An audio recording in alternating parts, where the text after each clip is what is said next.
LCL, ma vie, ma ville, ma banque. Bonjour, nous nous retrouvons pour un nouveau numéro du Flash des marchés financiers. Que doit-on retenir de ces 15 derniers jours ? Sur les 15 derniers jours, si le CAC 40 s'en sort in extremis avec plus 0,6% sur la période après une baisse de 1,53% vendredi, le S&P 500 termine la période à moins 1,4% avec une chute de 2,7% vendredi, tandis que le Nasdaq dégringole de 3,56 ce même jour, particulièrement impacté par le secteur des semi-conducteurs. La Chine aurait décidé d'appliquer un contrôle plus strict à l'exportation des fameuses terres rares, ainsi qu'une taxe spéciale pour affréter des marchandises dans les principaux ports chinois pour les Américains.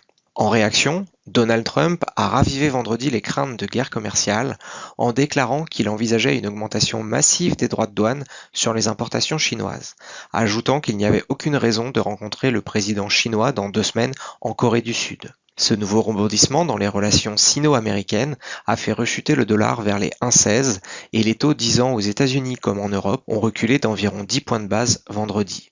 Plus tôt sur la période, les marchés avaient déjà fait face à de nombreuses incertitudes. Au Japon, Sanae Takahashi a été élue à la tête du Parti libéral-démocrate, la formation dominante au Japon, ce qui la place en bonne position pour devenir la première femme Premier ministre japonais, en dépit de récentes tensions au sein de la coalition gouvernementale. Le Nikkei a bondi de 4,8% en réaction à l'annonce, avec une dépréciation du yen.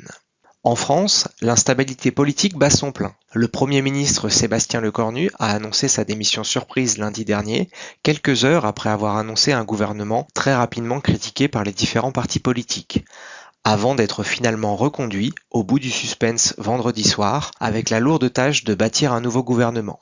Cette instabilité avait initialement propulsé le 10 ans français aux alentours des 3,6% avant de redescendre à 3,47 et le spread entre l'Allemagne et la France se rapproche de 0,85. Aux États-Unis, les chiffres de l'emploi continuent de se détériorer avec 32 000 destructions d'emplois au lieu de 52 000 créations attendues lors de l'enquête ADP du 1er octobre, confortant les anticipations de 2 baisses de taux lors des 2 prochaines réunions de la Fed.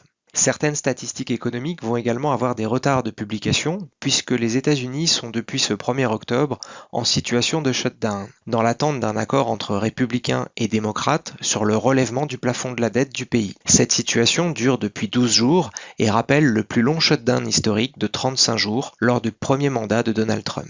Toutes ces incertitudes et d'autres éléments techniques comme les achats des banques centrales alimentent le rallye haussier de l'or, qui vient de franchir la barre symbolique des 4 000 $ l'once avec près de 50% de progression depuis le début de l'année. Enfin, sur une note un peu plus positive, un cessez-le-feu semble avoir été trouvé entre Israël et le Hamas à Gaza avec des libérations d'otages attendues, contribuant à faire redescendre le Brent à 62,7 $ le baril.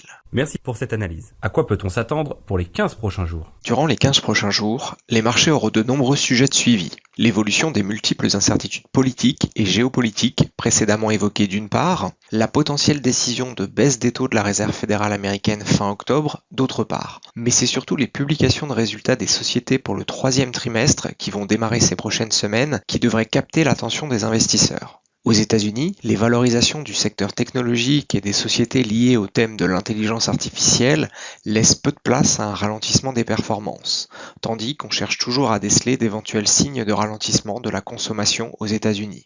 En Europe, l'impact des droits de douane et la forte baisse du dollar depuis le début de l'année pour les valeurs exportatrices constitueront des sujets d'inquiétude, tandis qu'on espère entrevoir des nouvelles un peu plus positives dans certains secteurs, comme le luxe. Nous nous retrouvons dans 15 jours pour un nouveau Flash des marchés financiers. Au revoir. LCL, ma vie, ma ville, ma banque.